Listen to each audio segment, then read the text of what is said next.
Hey, and welcome to the Short Stuff. I'm Josh, and there's Chuck, and Jerry's sitting in for Dave, and this is Short Stuff. And Chuck, I have come to really detest politics, in particular the American brand of zero-sum outrage politics that the entire nation's enmeshed in. Yeah, I try not to think about it. Same. Avoid politics as much as possible. Same. So let's get started about this political history story. We're talking about Andrew Jackson and his first inauguration, or his inauguration, rather. They used to hold these in March, and his was held on March 4th, 1829. And what happened there at the Capitol was he gave a speech and did his thing. And what you should know about Andrew Jackson is he was a very populist president. Some say the very first one. Mm-hmm. And people loved him. They were like, he's for the little people. And like, we want to go meet this guy on Inauguration Day. So he said, that's a great idea. George Washington held these levees at the White House, which is basically come and meet the first family on Inauguration Day. And I'm going to do the same. Big mistake. Yeah, there's a just basically a legend of Andrew Jackson's inauguration in 1829 that they basically tore the roof off the White House. They partied so hard there. Yeah. And he didn't, but that was the thing. You mentioned he was a populist president. All of a sudden, because of him being a populist and the people who supported him, average everyday people who typically weren't into politics at all, suddenly overran Washington, D.C. in a very celebratory mood because Andrew Jackson had beaten the Washington establishment, the elites, John Quincy Adams. And now the people were truly represented in the American government as far as they were concerned. Yeah, but here's the thing. There are historians that say, hold your water there. It may not have been as wild as everyone thinks. There's a guy named Daniel Feller who was a history professor at UT, Tennessee. Go Vols. I'll even say that as a Georgia fan. And he was the editor of the papers of Andrew Jackson, so he knows a thing or two. And he's like, you know what? They talk about people wrecking the place, people coming there with muddy boots and turning over tables and punch bowls. He said, take that with a grain of salt because a lot of this stuff comes from the account of this woman named Margaret Bayard Smith, who showed up like late to the party after this stuff had evidently happened. She was tardy to the party. Tardy to the party, and also did not like Andrew Jackson and his politics, so probably had a pretty heavy slant on the chaos she described. Yeah, and she was a good example of how the opposition to Andrew Jackson felt. Like they felt like they owned D.C., and Andrew Jackson and his supporters didn't really belong there. Right. And yet, because Andrew Jackson had won the presidency, and these like average everyday people felt represented finally, they showed up. The question is, like, nobody's saying like that didn't happen. Right. It's the degree to which it happened.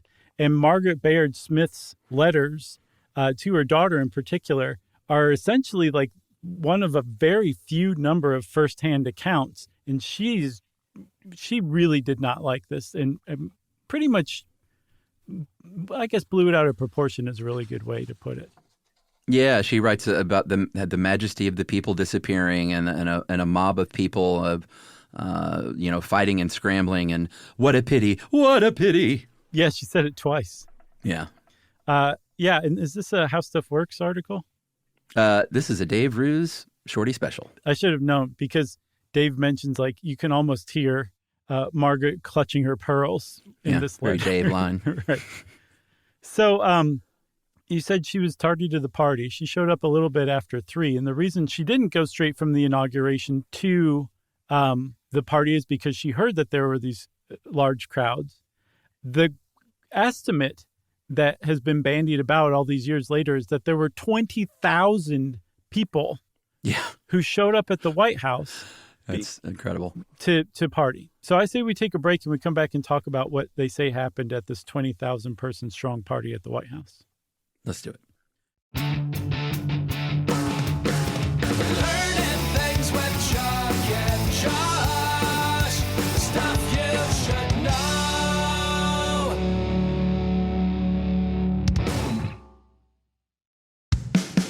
Learning stuff is fun with Josh and Chuck.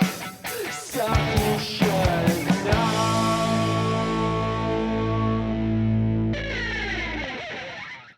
So we said, Chuck, before we broke that there's about 20,000 people estimated to have been at the White House for Andrew Jackson's inauguration levee.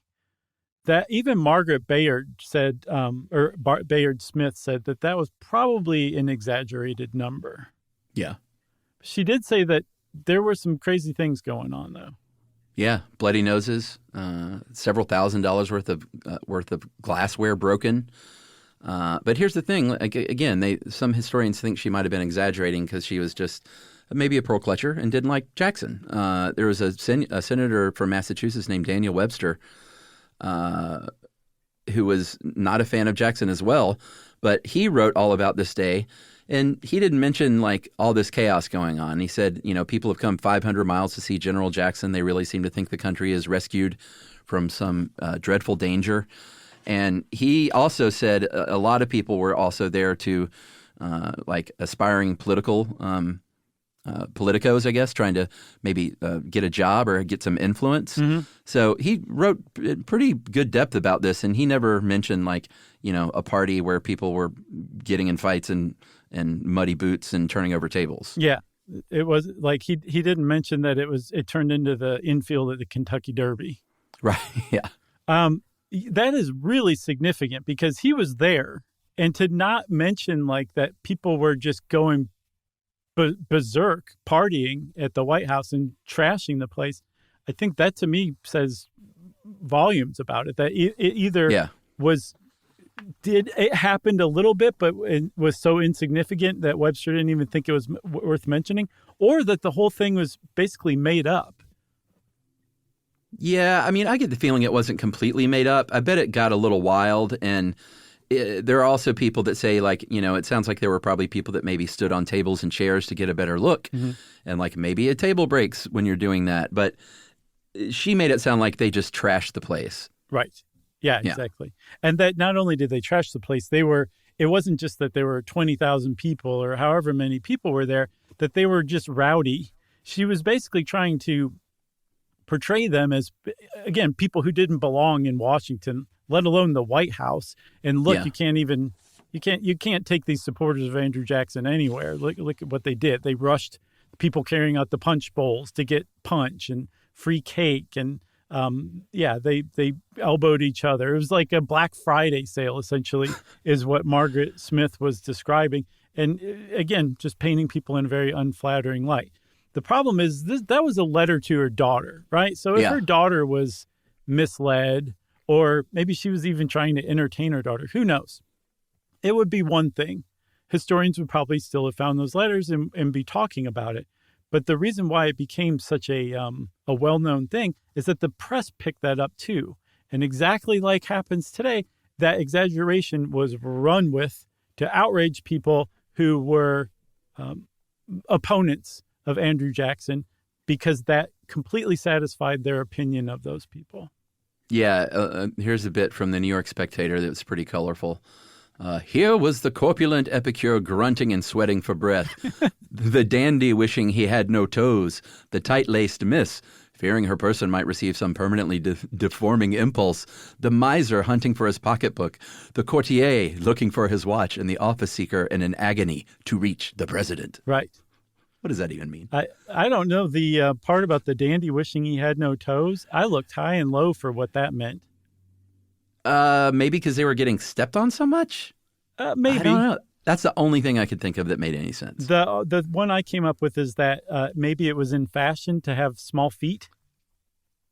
Maybe. I know that The Dandy Has No Toes is a pretty great record title. Yeah, for sure. One of the best ever. A deep cut. Yeah. So I guess in 1978, the Tennessee Historical Society, they rolled up their sleeves and they're like, let's get to the bottom of this. And from their research, they actually said they considered it sheer bedlam. Yeah. But they turned up another account from a senator named James Hamilton of South Carolina, who was a supporter of Jackson's. And even he said that this was he called it a regular Saturnalia, but he also said that most of the damage was minimal. So somewhere in between there and Margaret Bayard Smith's account, it was probably the truth. And I think it was Daniel Webster, who's probably the most reliable. Yeah, I agree. But who knows? It's a fun story. It is a fun story. And we love fun history stories. And I guess, Chuck, Short Stuff is out? Correct. Stuff You Should Know is a production of iHeartRadio. For more podcasts from iHeartRadio, visit the iHeartRadio app, Apple Podcasts, or wherever you listen to your favorite shows.